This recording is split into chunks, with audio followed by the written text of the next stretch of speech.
இந்த கருப்புன்னு ஒரு படம் வரும். அந்த ஸ்கிரிப்ட் எனக்கு 100% ஷியோர் ஷாட் ஹிட். அந்த படத்தோட கதை களம் சூர்யா சாருக்கு லட்டு மாதிரி பின்னி எடுத்துருவார். எதுக்கு இவ்வளோ கான்ஃபிடென்ட்டாக சொல்கிறேன் அப்படின்னா, அந்த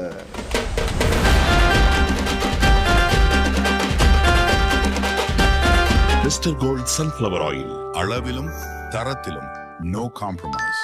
இண்டஸ்ட்ரியில் சூர்யா சாரோட படம் ரிலீஸ் ஆனாலே பயங்கர ஒரு ஹேட் ரேட், ஒரு நெகட்டிவ் ரிவ்யூஸு. அது எதனால நினைக்கிறீங்க? அது என்னன்னா, அகரம் ஃபவுண்டேஷன் ஒன்று பண்ணி வச்சுருக்காங்க. அதில் எவ்வளோ பிள்ளைகளை படிக்க வைக்கிறாங்க. இதெல்லாம் போய் ரீச் ஆகுது. இப்போ யாராவது ஒருத்தவங்க நல்லது பண்ணாங்கன்னா அதை நெகட்டிவாக காட்டுறதுன்னு ஒரு அந்த மாதிரி அவங்க சேர்ற நல்லதை வந்து போய் ரீச் பண்ண விடாமல் பண்ணுற ஆக்டிவிட்டீஸ் தான் இது. நம்ம சில விஷயங்களை வந்து அது போட வேணாம், கொஞ்சம் இதாக இருக்கும் அப்படின்னு யோசிச்சிருப்போம். ஆனால் ஒரு படத்தில் பார்த்தோன்னா அது போட்டு அது சுவாரஸ்யமாகி கை தட்டிருக்கும். இந்த ஆகான்னு ஏதோ ஒரு படம், பின்னாடி ஏன் இங்கேருந்து உனக்கு கை வச்சு இது தெரியாதா, ஏன் அவன் பண்ணான் அப்படின்னு சொன்ன அந்த டைலாக்லாம் இருக்குல்ல, சாஸ் கொட்டிருச்சு அப்படின்னு. அதெல்லாம் நம்ம என்ன பண்ணுவோம், ஒரு ரிலேஷன்ஷிப்பில் இருக்கும், ஹஸ்பண்ட் ஒய்ஃபாக இருக்கும், இந்த மாதிரி இருந்துச்சுன்னா இது எடுத்து கதையை எவனா யோசிப்பானா. ஆனால் இவர் பண்ணுவார். நீ கில்லரே அந்த மாதிரி தான். அதாவது என்னன்னா, ஜென்டில்மேன் இந்தியன்ல இருந்த சங்கர் சார் தான் இன்னைக்கு அட்லி. இன்னைக்கு கரண்ட் சங்கர் சார் தான். அட்லியோட வேல்யூ தமிழ்நாட்டில் எப்படி தெரியுதோ இல்லையோன்னு எனக்கு தெரியாது. பாலிவுட்ல is one of the top most director. நம்ம எதுவும் சாதாரண ஒரு 2-3 பேர் கிரிட்டிசைஸ் பண்ணுறான், பேசுகிறான்லாம், வைக்கிறான்லாம் ஒன்றுமே கிடையாது. அவனை தூக்கி எங்கேயோ வச்சுருக்கான். அட்லியை தூக்கி வேற லெவலில் வச்சுருக்கான். பி ஃப்ராங்க், எனக்கு விஜய் சாரோட ரசிகர்கள் பூத் ஏஜென்ட் ஆளுங்களாம் இருக்காங்கல்ல, இவங்கெல்லாம் என்ன பண்ணுவாங்க அப்படின்னு சொன்னால், தே ஆர் ஃபோர்ஸ் யங்ஸ்டர்ஸ் எல்லாமே. ஆனால் அவங்க இத்தனை நாள் பழகி பேசக்கூடியவர்கள்லாம் பெரியவங்கள்லாம் அந்த ஊருக்குள்ளே இருக்காங்கல்ல, அவங்களாம் ஏடிஎம்கே டிஎம்கேல இருப்பாங்க. அவங்கள மீறி அந்த இடத்துல அப்படின்லாம் பேச முடியாது. என்னப்பா தம்பி என்ன உட்கார் அப்படின்னு சொல்லி. It's not a easy game.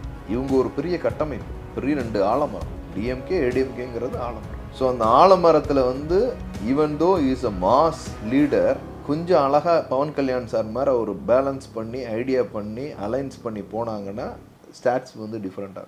Bar college of engineering and technology 23 வகையான பொறியியல் படிப்புகளை வழங்குறாங்க. 9443792222க்கு கால் பண்ணுங்க.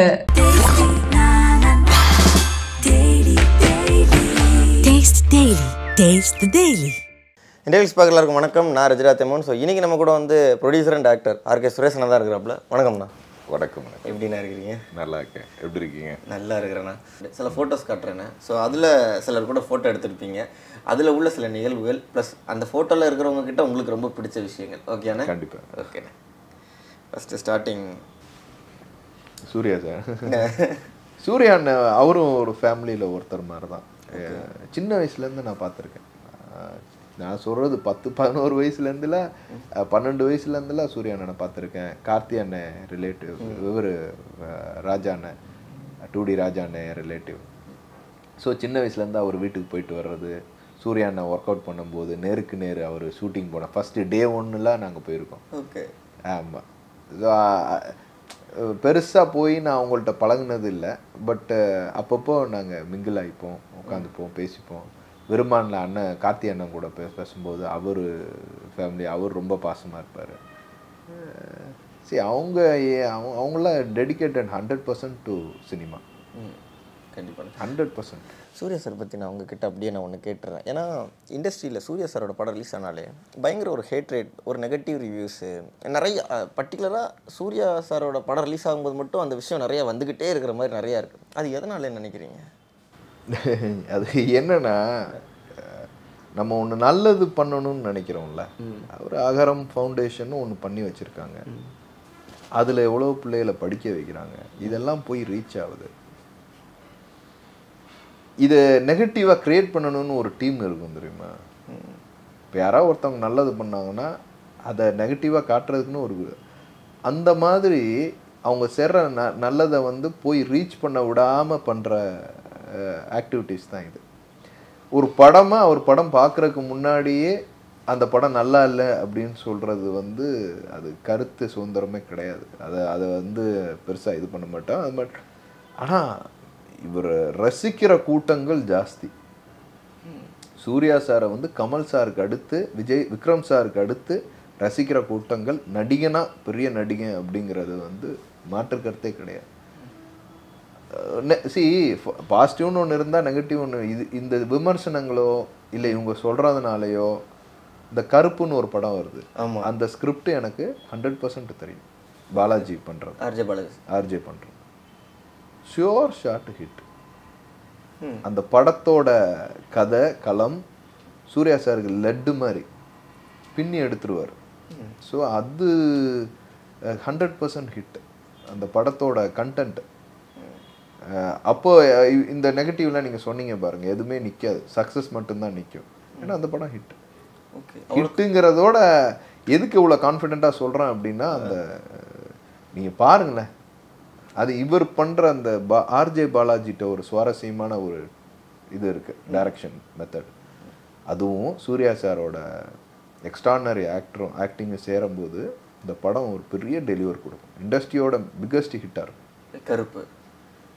25-26ஓட பிக்கஸ்ட் ஹிட்டாக இருக்கும் கருப்பு. சூர்யா சாரோட எழுதி வச்சுக்கோங்க. ஓகே, பயங்கர கான்ஃபிடென்ட்டாக சொல்கிறீங்க. எனக்கு என்னன்னா, எனக்கு ஸ்கிரிப்ட் தெரியும்ல, நான் அந்த படத்தில் பண்ணலை, பட் இருந்தாலும் ஒரு படம் ஜெயிக்கணும் அப்படின்னு நினைக்கிறேன்ல, அது வந்து சூர்யா அண்ணன் ஆர்ஜே பாலாஜி காம்பினேஷன் பெரிய ஹிட், பயங்கர ஹிட். நம்ம எப்பயும் போல ஆரம்பிச்சிடலாம். சரி, அது தர்மதுரையோட ப்ரமோஷன் அப்போ எடுத்துக்கிட்ட அந்த படம். அப்போது எங்களுக்குள்ள அந்த நடந்த அந்த சண்டை சச்சரவு எதுவுமே மனசில் நிற்கலை. எங்களுக்குள்ளே இருக்கிற அந்த நட்பு மட்டும்தான் நின்றுச்சு. அந்த மூமெண்ட் அது ரொம்ப ஃபேவரட்டான மூமெண்ட்.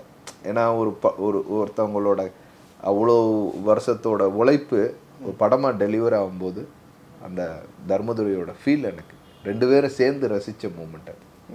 பயங்கர ஜாலியாக வேறு இருக்கிறீங்க. ஆமாம் ஆமாம். ஓகேண்ணே. சார், அடுத்தது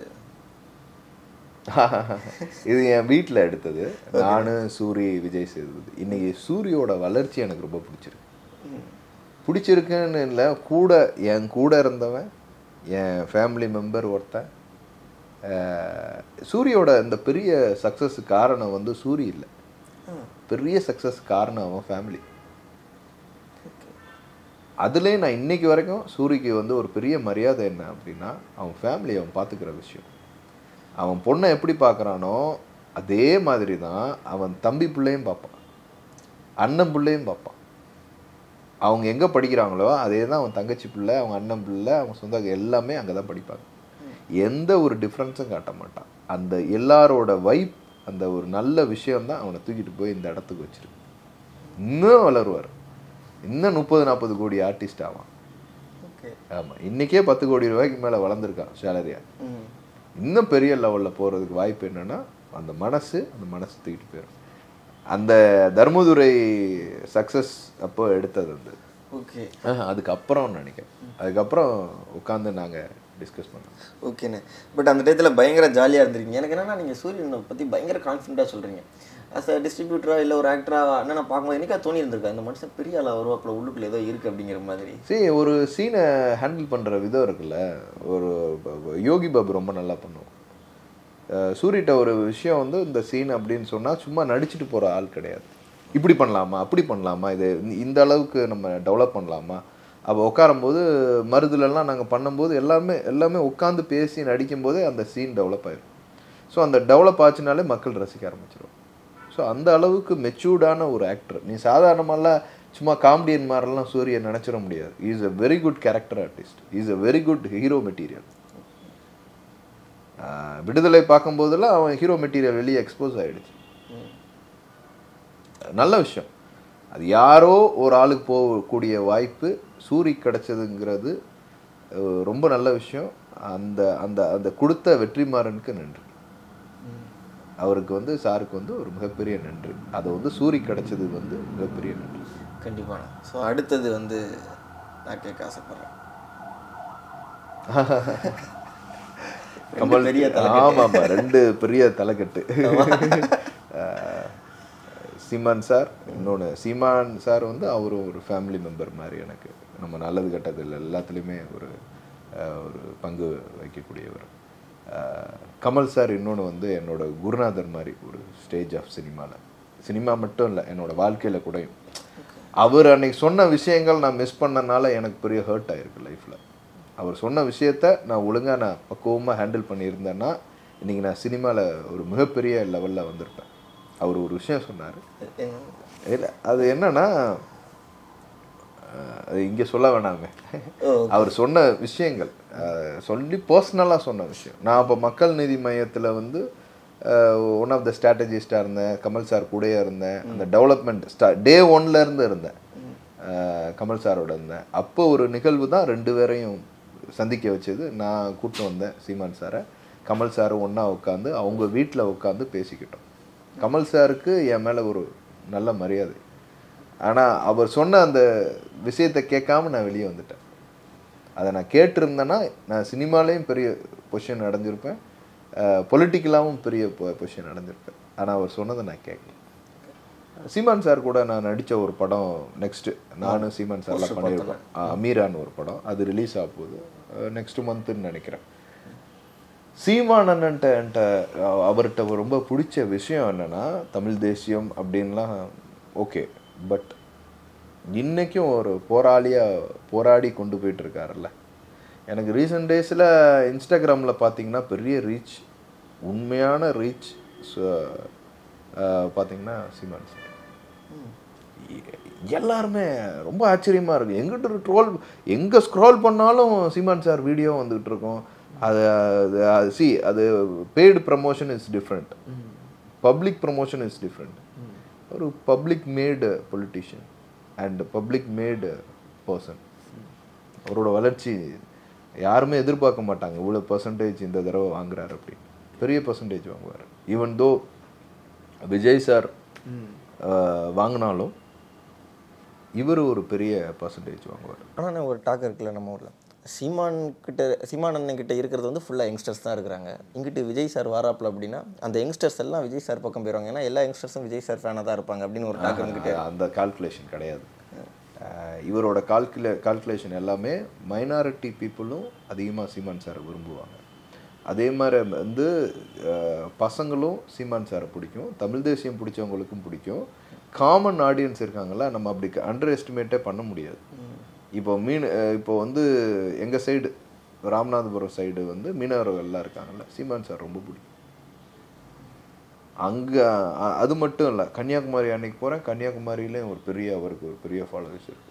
நீங்கள் அப்படிலாம் நம்ம நினச்சிடவே முடியாது. அவர் முதல்ல வந்த ஸ்டாட்ஸோடு இந்த தடவை ஜாஸ்தியாக இருக்கும் சீமான் சார். ஏன்னா அவர் ஒரு கால்குலேட்டிவாக இருக்கார். நான் தனியாக நிற்பேன், ஜெயிக்கிறோனோ தோக்குறோனோ நான் இப்படி தான் இருப்பேன் அப்படிங்கிறது வந்து நோட்டா வந்து இந்த தடவை கம்மியாக போயிடும். நோட்டா ரொம்ப கம்மியாக போயிடும். ஏன்னா ஓட்டே போடாதவங்கெல்லாம் வந்து விஜய் சாருக்கு ஓட்டு போடுவாங்க, சீமான் சாருக்கு ஓட்டு போடுவாங்க. இதான் நீங்கள் வந்து அவ்வளோ அண்டர் எஸ்டிமேட்லாம் பண்ணவே முடியாது. இந்த தடவை வந்து எனக்கு தெரிஞ்சு இந்த தடவை வந்து தொங்கு சட்டமன்றம் தான். யாருக்குமே பெரிய மெஜாரிட்டிலாம் வராது. கன்ஃபியூஸ்டு ஸ்டேட்டஸில் தான் பப்ளிக்கே ஓட்டு போடுவான். கிளாரிட்டியில் பெருசாக போடுறவங்க கொஞ்சம் பேராக தான் இருப்பாங்க. பணம் வாங்கினா கூட எங்கே போடணும் அப்படிங்கிறத வந்து கால்குலேட் பண்ணி போட்டுருவாங்க. அதுதான் இந்த தடவை நடக்க போகுது. ஓகே, ரொம்ப டஃப்பாக இருக்க போகுது. ரொம்ப டஃப்பு. ஓகே, யார் வேணாலும் வரலாம், டிஎம்கே வரலாம், ஏடிஎம்கே வரலாம். பட் விஜய் சார் எப்படி வரணும்னா தேர்ட் பர்சனாக தான் வர மாதிரி வரும். இவங்கள கால்குலேட் பண்ணி இவங்களோட ஏதாவது ஒன்று பண்ணுற மாதிரி தான் வரும். தவிர விஜய் சார் நிற்கிற இடம் 100% அவர் தான் ஜெயிப்பார். அதில் மாற்றுக்கிறதே கிடையாது. நான் எழுதி வேணா தரேன். ஓகே, ஏன்னா போனாட்டி அப்படி தான் சொன்னேன். கமல் சார் வந்து ஜெயிக்கிறாப்புலன்னா சிஎம் எலெக்ஷன் முடிஞ்சிச்சு, சிஎம் அறிவிச்சிட்டாங்க, அவர் தான் வந்துட்டாப்புல, ஸ்டாலின் தான் வந்துட்டாப்புல, நம்ம எல்லாருக்குமே தெரியும் ஸ்டாலின் சார் தான் வந்துட்டாப்புலன்னு. ஆனால் கட் பண்ணால் எல்லாரும் ஃபோக்கஸ் பண்ணது கோயம்புத்தூர் தான். ஏன்னா அந்தளவுக்கு ஒரு ஃபோர்ஸாக போணுச்சு அந்த டயத்தில். கடைசியில் கமல் சார் வந்து நம்ம நினச்சோம் கடைசியில் ஜெயிச்சிருவாப்புல அப்படின்னு, பட் இருக்க முடியல.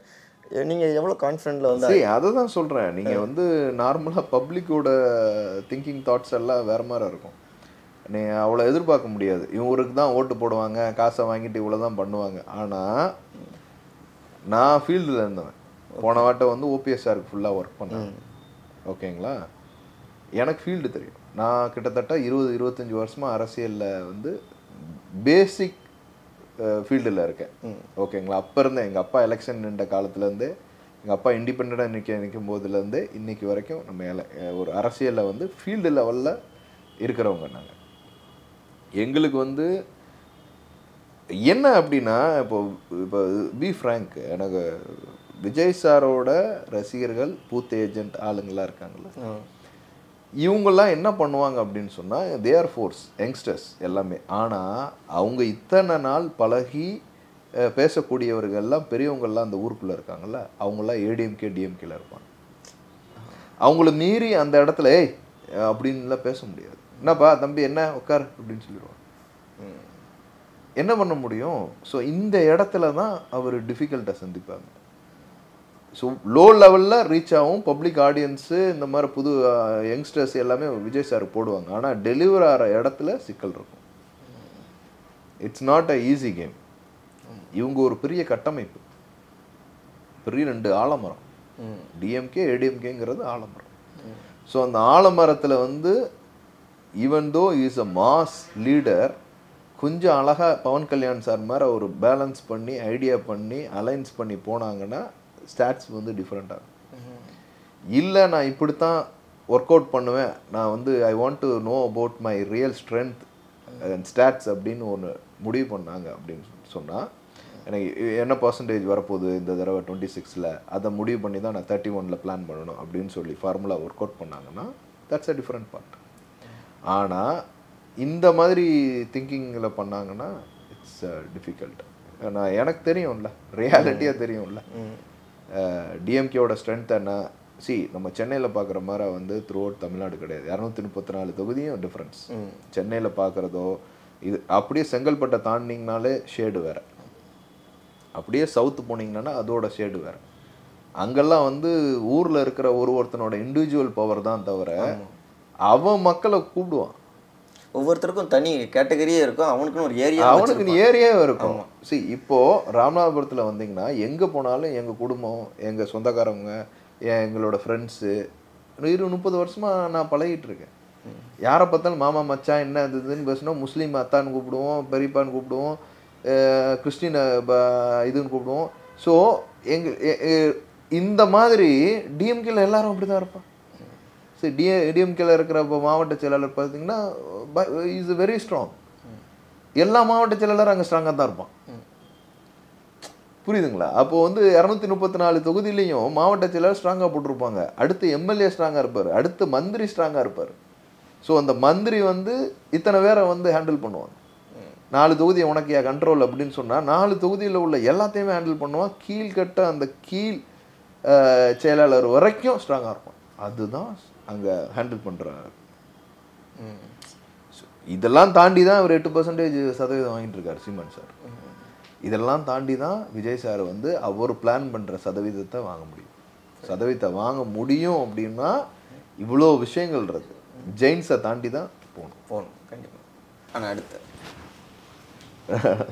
ரஜினி சார் அதுதாங்க.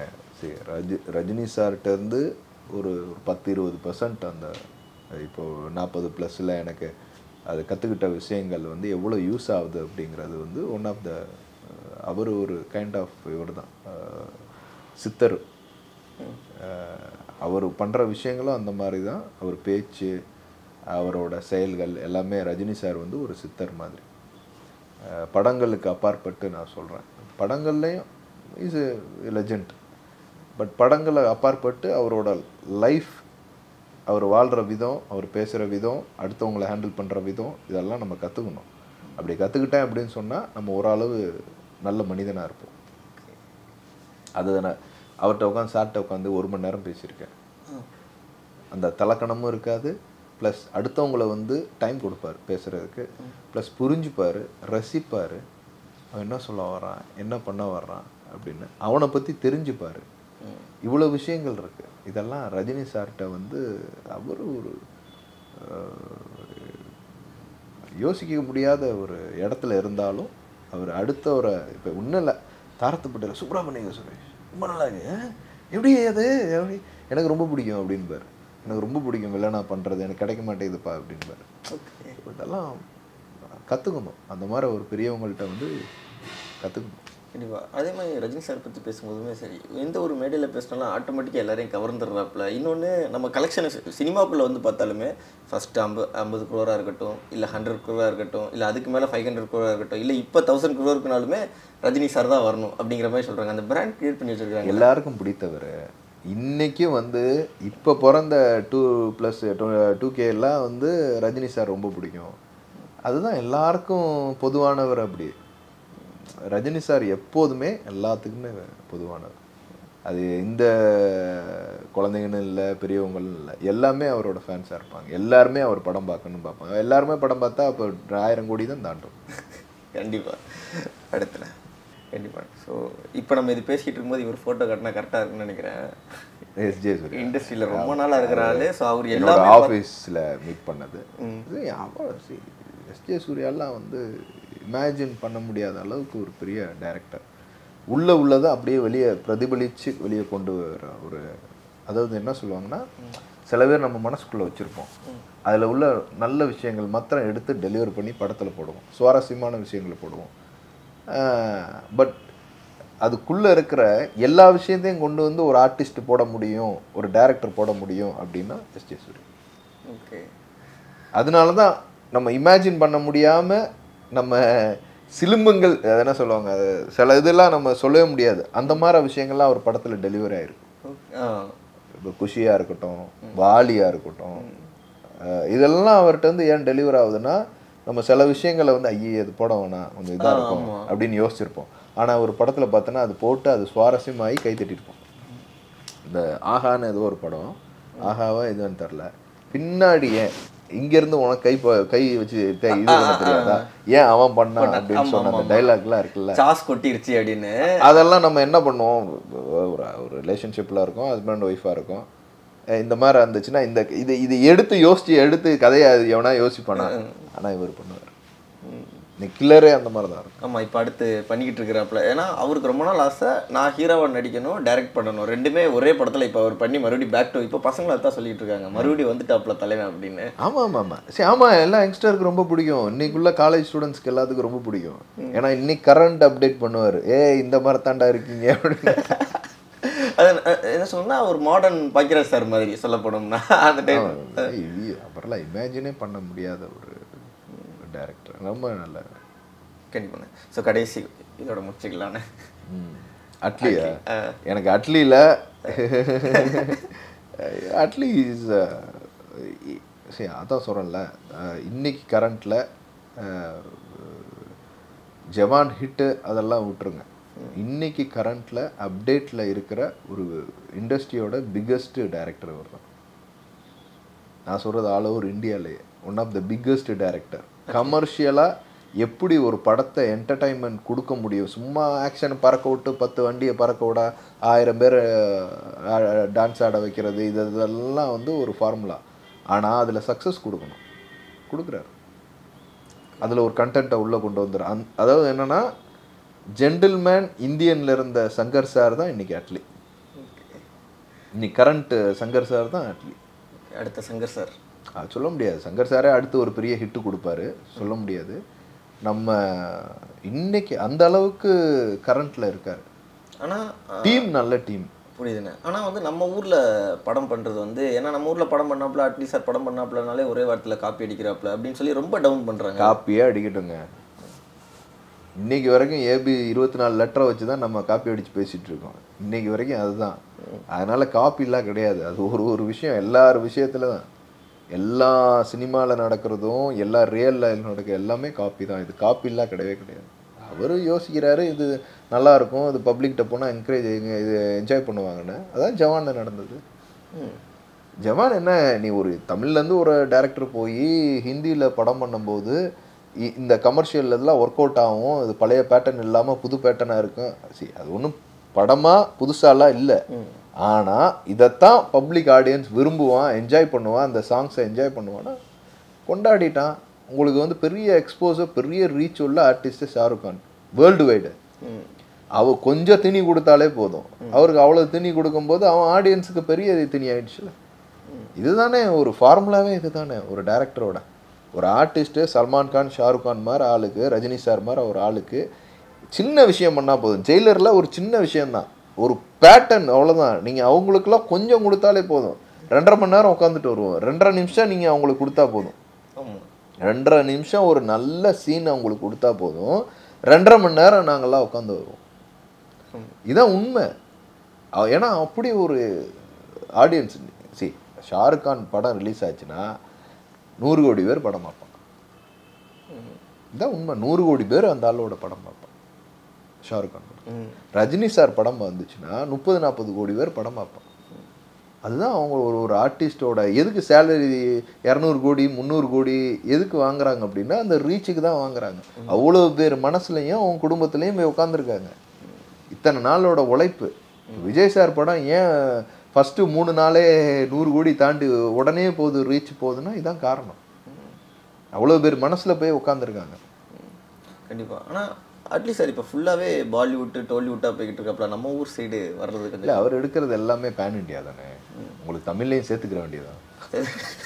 மறுபடியும் ஒரு காம்பினேஷன் மேபி அஜித் சார் கூட கொடுக்கலாம், இல்லை விஜய் சார் கூட கொடுக்கலாம். ஏன்னா சில நேரங்களில் கேட்கும்போது என்னென்னா, இல்லை நம்ம ஊரில் எடுக்காமல் இருந்தாலும் நல்லதாங்கிற மாதிரி நிறைய ரிவ்யூலாம் நான் ஜவான் டயத்தில் பார்த்தேன்.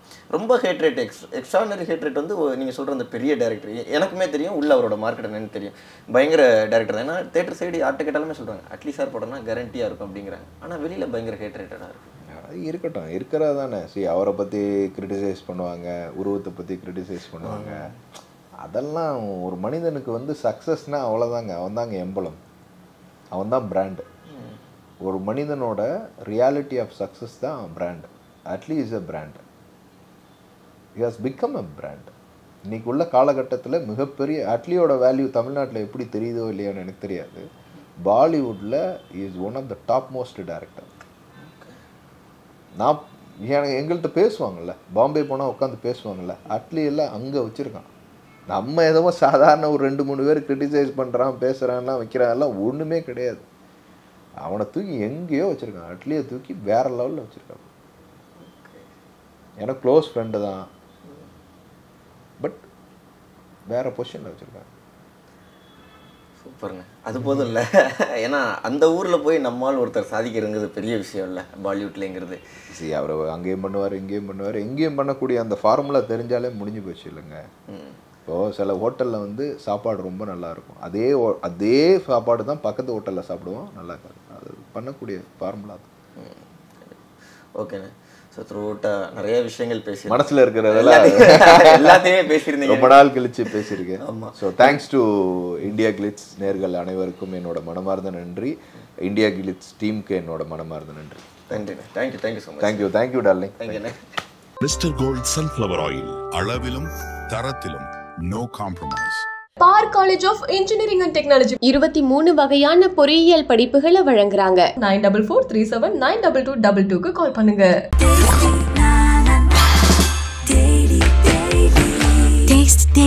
Taste the Daily.